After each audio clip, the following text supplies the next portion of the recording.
Chapitre 15, les Parsoufim de Zahir Anpin et Noukba. Premier paragraphe.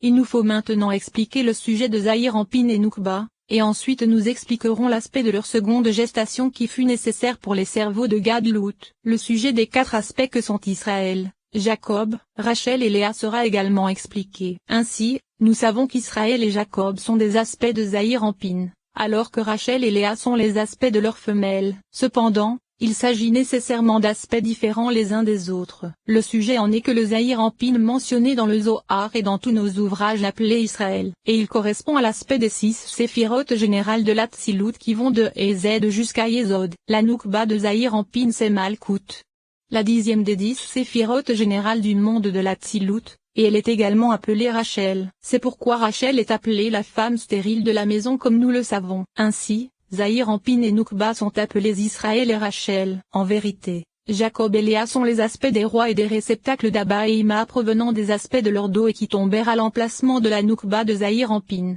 c'est-à-dire de la Rachel de l'Atsilut, et qui restèrent là et descendirent, pas dans Béria. Et plus loin nous expliquerons, avec l'aide de Dieu, que bien que Zahir Anpin soit un parsouf complet appelé Israël, il se divisa en 2 aspects puisque jusqu'au torse il est appelé Israël, et en deçà jusqu'au pied il est appelé Yeshurin, comme il est dit, il y eut un roi en Yeshurin. Or ce sont ces 2 aspects Israël et Yeshurin qui sont appelés Zahir Anpin, mais ceci sera expliqué ultérieurement. Nous allons donc commencer par expliquer le sujet de Zahir Anpin et Noukba qui sont Israël et Rachel, et ensuite nous expliquerons Jacob et Léa. Mais d'abord nous devons expliquer le sujet de Zahir Anpin et des cerveaux qu'il reçut lors de sa seconde gestation, c'est-à-dire l'aspect de ses 3 premières. Ainsi, lors de la seconde gestation de Zahir Anpin qui servit à ses cerveaux, Abba et Ima s'accouplèrent et Abba engendra une goutte masculine provenant de son cerveau et correspondant à Okma et Bina ainsi qu'aux 5 Assadim et aux 5 Geburot provenant de l'aspect de Sadaat. Et Ima donna l'aspect de sa goutte d'eau féminine correspondant à Okma et Bina ainsi qu'aux 5 Assadim et aux 5 Geburot qui sont Sadaat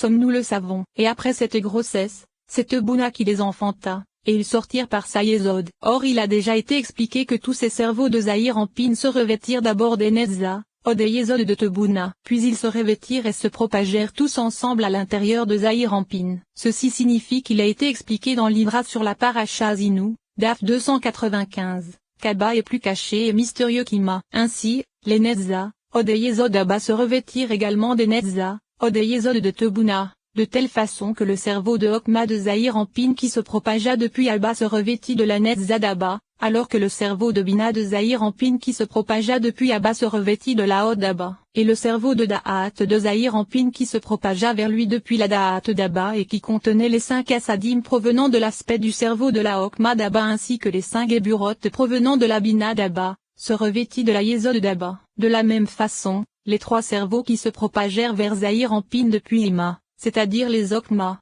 Bina et Da'at d'Ima, se revêtirent des Netza, Od et Yesod d'Ima. Et après ce revêtement des cerveaux provenant d'Abba dans les Netza, Od et Yesod d'Abba, les Netza, Od et Yesod d'Abba se revêtirent des Netza, Od et Yesod d'Ima. Il se trouve donc que les Okma, Bina et Da'at de Zahir Anpin provenant d'Abba étaient recouvertes de 2 écrans qui étaient les réceptacles des Netza, Od et Yesod d'Abba ainsi que les réceptacles des Netza, Od et Yesod d'Ima. Cependant, les Okma, Bina et Da'at de Zahir Anpin provenant d'Ima n'étaient recouvertes que d'un seul écran correspondant au Netza, Od et Yesod d'Ima. Il se trouve que la Okma de Zahir Anpin provenant d'Abba et la Okma provenant d'Ima se trouvaient toutes les 2 du côté droit dans la tête de Zahir Anpin, l'une placée à l'intérieur de l'autre. Et les Bina de Zahir Anpin provenant d'Abba et Ima se trouvaient toutes les 2 du côté gauche dans la tête de Zahir Anpin, l'une placée à l'intérieur de l'autre. Et les Da'at de Zahir Anpin provenant d'Abba et Ima se trouvaient également l'une à l'intérieur de l'autre. Ainsi, le cerveau de Da'at de Zahir Anpin provenant d'Abba est celui qui produit 2 arbitrages,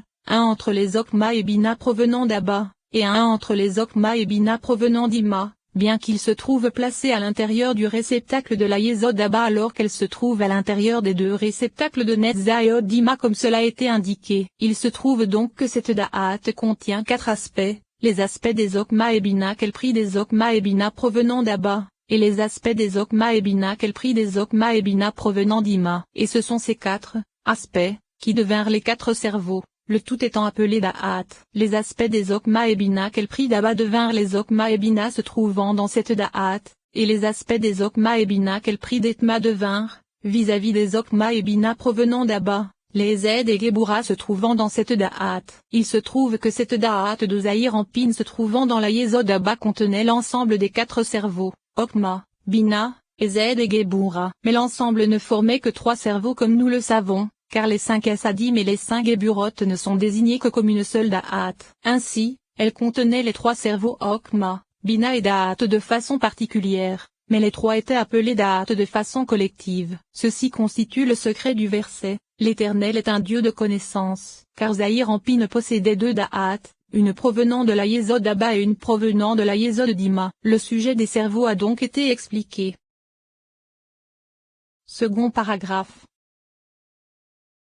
Nous allons maintenant expliquer la façon dont ils se revêtirent de Zahir Anpin, car c'est alors que les Netza, Od et Yesod Abba se trouvaient à l'intérieur des Netza, Od et Yesod Dima et qu'elles se revêtirent toutes ensemble de Zahir Anpin. Nous allons donc expliquer le sujet de la propagation des Netza, Od et Yesod Dima, et à partir de là l'aspect de la propagation des Netza, Od et Yesod Abba sera explicite. Ainsi, nous savons que Netza se divisa en 3 parties, et de la même façon le cerveau appelé Okma qui se trouvait en elle se divisa en 3 parties. Or ce sont elles qui se propagèrent sur l'axe droit de Zahir Anpin. La partie supérieure de la Netza Dima dans laquelle se trouvait le tiers supérieur du cerveau de Okma se revêtit du réceptacle de la Okma de Zahir Anpin. La partie centrale de la Netza Dima dans laquelle se trouvait le tiers central du cerveau de Okma se revêtit du réceptacle de la Z de Zahir Anpin, et la partie inférieure de la Netza Dima dans laquelle se trouvait le tiers inférieur du cerveau de Okma se revêtit du réceptacle de la Netza de Zahir Anpin. De la même façon,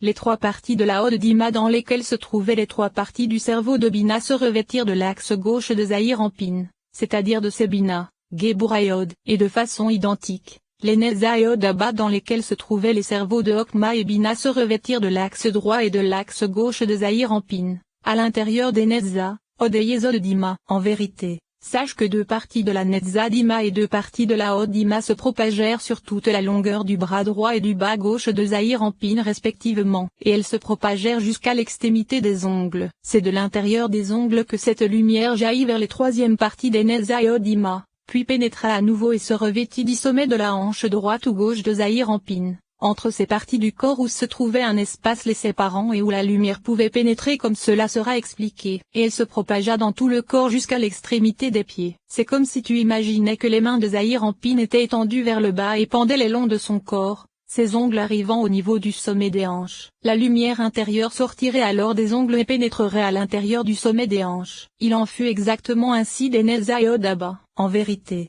les aspects des Netza et Od Abba et Ima pénétrèrent et de propagèrent à l'intérieur du corps de Zahir Anpin, c'est-à-dire de la Tiferet se trouvant en lui, car Netza ne se propagea que sur l'axe droit correspondant aux Okma, et Z et Netza de Zahir Anpin, alors que la Od Dima ne se propagea que sur l'axe gauche correspondant au Bina, Gebura et Od de Zahir Anpin. Cependant, dans la Tiferet de Zahir Anpin qui correspond à l'axe central il ne pénétra aucune des Netza ou Od Abba et Ima dans lesquels se trouvaient les 2 cerveaux appelés Okma et Bina d'Abba et Ima, car cela se fit uniquement sur les 2 axes de droite et de gauche. Ceci constitue le lien reliant Okma et Z et Netza, ou le lien reliant Bina, Gebura et Od. Comprends bien cela et ne t'égare pas. Grâce à cela de nombreuses difficultés et de nombreux doutes seront levés vis-à-vis du fait que Netza et Od se trouvent au-dessous de Tiferet et ne possèdent pas de lien direct avec les bras comme cela est visible, car elles dépendent des sources de l'extrémité du torse et ne sont donc pas attachées à l'axe de droite ou de gauche, avec Z et Gebura. Ainsi,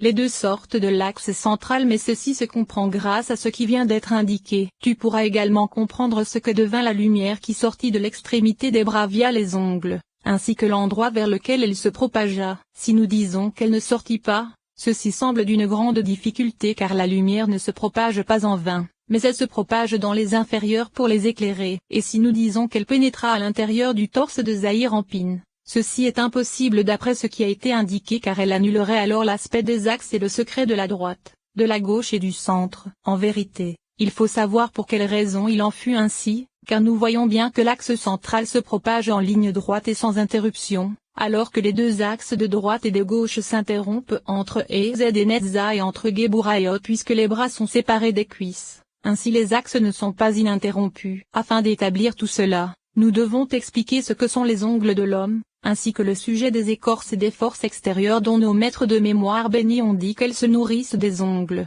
C'est pourquoi il faut les couper pour se laver les mains. Ils ont également dit que le matin, un mauvais esprit réside sur les mains et ne s'en sépare que lorsque l'on plonge ses mains dans l'eau. Pour comprendre le sujet de Netzaïod qui sont les genoux, nos maîtres ont dit, la fatigue des genoux provient d'eux, car c'est là que sont attachées les écorces par le secret de l'expression le mensonge n'a pas deux pieds, et par le secret du verset souffrant tout le jour car c'est une inversion de Od. Ainsi, Netzaïod sont le secret des saules du torrent fermé qui ne possèdent aucune ouverture comme dans le cas de Yésod, ainsi d'où se nourrissent les écorces. Sache que l'endroit d'où l'écorce se nourrit se trouve à l'extrémité des doigts, à l'emplacement des ongles, car c'est de là que la lumière intérieure jaillit, que ce soit au niveau des ongles des doigts ou des ongles des pieds. En effet, c'est des doigts que jaillit la lumière pour pénétrer ensuite au niveau du sommet des hanches comme cela a été indiqué. Et c'est là qu'elle se nourrit de ce qui se révèle à cet endroit. Ceci constitue le secret de ce que nos maîtres de mémoire bénis ont dit, car les mains sont actives et elles sont donc impures dans une seconde mesure. C'est pourquoi il faut les laver même avant de manger un aliment non consacré, ou le matin lorsque l'homme se lève de son lit car au cours de la nuit un mauvais esprit résidait sur les mains. C'est pourquoi il faut se laver les mains le matin comme nous le savons, car les forces extérieures se nourrissent toujours des extrémités puisqu'elles n'ont pas le droit de s'élever vers l'emplacement de la sainteté. Ainsi, c'est aux extrémités des bras et des jambes qu'elles s'attachent et se nourrissent. Or nous voyons bien que la chair de l'extrémité des doigts est fendue et que c'est de là que l'ongle sort et grandit vers l'extérieur. Or c'est par cette fente que sortent les lumières dont nous avons parlé et dont les forces extérieures se nourrissent parfois lorsqu'Israël est endommagé, à Dieu ne plaise. Mais cela n'est pas toujours le cas. Les ongles ne sont donc pas eux-mêmes l'aspect des écorces, à Dieu ne plaise, mais comme cela est dit dans le Zohar sur la paracha Vayakel, Dav 218, le vêtement originel dont se revêtit Adam dans le jardin d'Éden provenait de ses vêtements, de ses chars appelés arrières, et ces vêtements étaient appelés vêtements des ongles. Ceci signifie que si les ongles étaient l'impureté et l'écorce,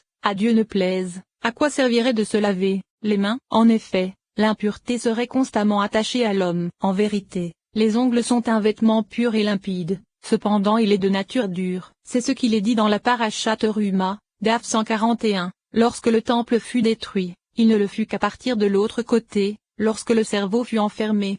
Et comme le peuple saint n'était pas là, cette ouverture était refermée par un léger voile qui gardait cet endroit afin que la puissante écorce ne puisse l'enfermer. Et, ce voile, était attaché de tous côtés. Ainsi, les ongles sont le vêtement solide qui fut placé à l'extrémité des doigts afin que les forces extérieures appelées puissantes écorces ne se nourrissent pas de cet endroit. Car l'écorce étant faible à cet endroit alors que les ongles sont très durs, il est impossible aux forces extérieures de s'en nourrir, et les ongles se tiennent à l'extrémité des doigts pour les protéger des écorces extérieures afin qu'elles ne se nourrissent pas plus que ce qui leur est nécessaire, car c'est nécessairement de là que provient leur nourriture. Cependant, cela signifie qu'elles ne se nourrissent pas davantage que ce qui leur est nécessaire. C'est pourquoi c'est de cet aspect que provenaient les vêtements d'Adam lorsqu'il se trouvait dans le jardin d'Éden terrestre, afin de le garder des forces extérieures. Et lorsqu'il s'en sépara, il resta nu, eut peur et se cacha à cause des forces extérieures et des auteurs de dommages. Il se trouve que les ongles sont la racine des écorces mais sont infiniment pures, et elles se nourrissent de l'endroit où la chair se fend, à l'extrémité des doigts. Car c'est à partir de là que l'ongle pousse, et ce qui se trouve face à la chair est infiniment pur, mais ce qui dépasse de l'ongle et sort vers l'extérieur, face à la chair du doigt, doit être coupé car c'est de là que dépendent les forces extérieures puisqu'elles s'en nourrissent. C'est ce qui se trouve dans le Zohar. C'est pourquoi l'homme ne doit pas laisser croître ses ongles, et c'est la longueur qui le sépare du sujet du lavage des mains comme l'ont indiqué nos maîtres de mémoire bénis, c'est-à-dire ce qui dépasse devant la chair. C'est pourquoi le châtiment de quiconque laisse croître ses ongles est très sévère. C'est également le secret qu'ont mentionné nos maîtres de mémoire bénis dans les Tikkunim à propos du verset les bras de ses mains sont souples qui parle de Joseph le juste, car il laissa échapper 10 gouttes de semence entre les ongles de ses mains, et c'est de là que les forces extérieures les prirent et les gouvernèrent par le secret du règne des forces extérieures sur la goutte de celui qui a une émission séminale. Sauf qu'ici, par les doigts, il s'agit d'une petite ouverture, plus fine, et, les lumières, étant enfermées à l'intérieur et voulant sortir ne le peuvent pas, précisément comme nous l'avons écrit. Le sujet en est, vis-à-vis de ce que nous allons étudier sur ce qui fendit la chair se trouvant à l'extrémité des doigts, que par nature les lumières doivent sortir et briller pour que le chauffa augmente et se propage vers le bas, tout comme la nature de l'eau est de s'écouler et de sortir de sa source. Elles sont donc scellées et enfermées à l'intérieur et veulent sortir mais ne le peuvent pas. C'est pourquoi elle jaillit de l'extrémité des doigts vers l'extérieur. Cependant, Les doigts ne sont pas grands ouverts mais que très légèrement, ainsi lorsque les lumières se propagent à